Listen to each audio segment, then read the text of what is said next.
Hi everybody, it's Mr. Taylor.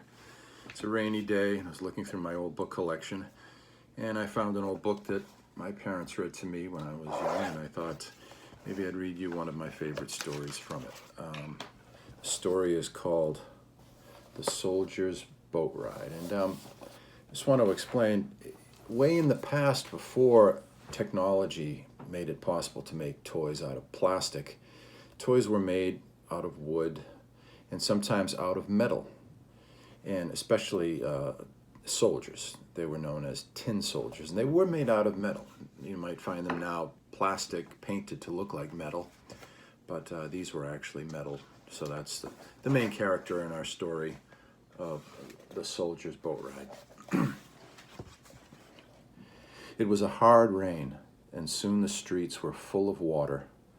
The poor little soldier was wet as he could be, but he did not say a word. When the rain stopped, two boys came along, playing in the water. One boy saw the little tin soldier. "Look here," he said. "Here's a tin soldier. Let's give him a boat ride." So they made a little boat out of an old newspaper and put the little soldier in it. They put the boat in the water that was running so fast down the middle of the street. The little soldier was afraid, but he stood up tall and looked straight ahead as a soldier should. Round and round went the little boat in the water. Up and down it went as the water ran over sticks and stones in the street. The boys ran along the street laughing and shouting. But all of a sudden, the boat came to a big hole in the street. It was the opening of a drain that carried the water under the streets and out into the sea. Before the boys could catch the little boat, it had gone into the drain. "Oh my, where am I now?" thought the little soldier as his boat sailed along the dark drain. "Oh, I wonder if I will ever see the beautiful dancer again." Just then a big water rat came by. "Do you have a ticket?" he said. "You have to have a ticket to come in here." The little soldier did not say a word. He just stood up straight and tall and held his gun to his shoulder. The big rat swam alongside the paper boat. He pushed at the little boat as he swam along and called, "Stop! Stop! You do not have a ticket!" Just then the little boat came to the place where the drain ran into the sea. The little paper boat came apart, and the brave little soldier fell down into the sea.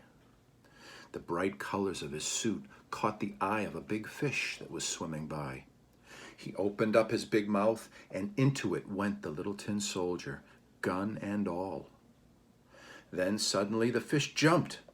He seemed to be fighting something. Then there was a thump, and everything was still. It was so still that the little tin soldier took a nap. He was awakened by the light shining in his eyes and the voice of a little boy crying, "Look, look, it's the little tin soldier. See, he has only one leg." The fish had been caught by a fisherman and taken to the store. Cook had bought the fish for the family dinner. The little boy had been watching her cut up the big fish when he saw the bright little colors of his little tin soldier inside the fish. The cook washed the tin soldier, and the little boy took him in to show his mother and father.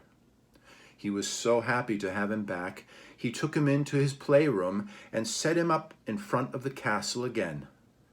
The little tin soldier was so happy. There stood his lovely little dancer, still dancing on one toe, and still as beautiful as ever. He pulled himself up straight as he could and thought the little dancer smiled at him. But his happiness didn't last long. The rain and the water had hurt his red pants and his blue coat. He was not as bright and beautiful as the other soldiers. A servant picked him up and threw him into the fireplace. The fire was very hot, but the little tin soldier stood there as straight as ever. He kept his eyes upon the little toy dancer. Just as the little tin soldier felt himself beginning to melt, a door opened. The wind blew through the room and up the chimney. It blew the little toy dancer off the table and into the fireplace with the little tin soldier.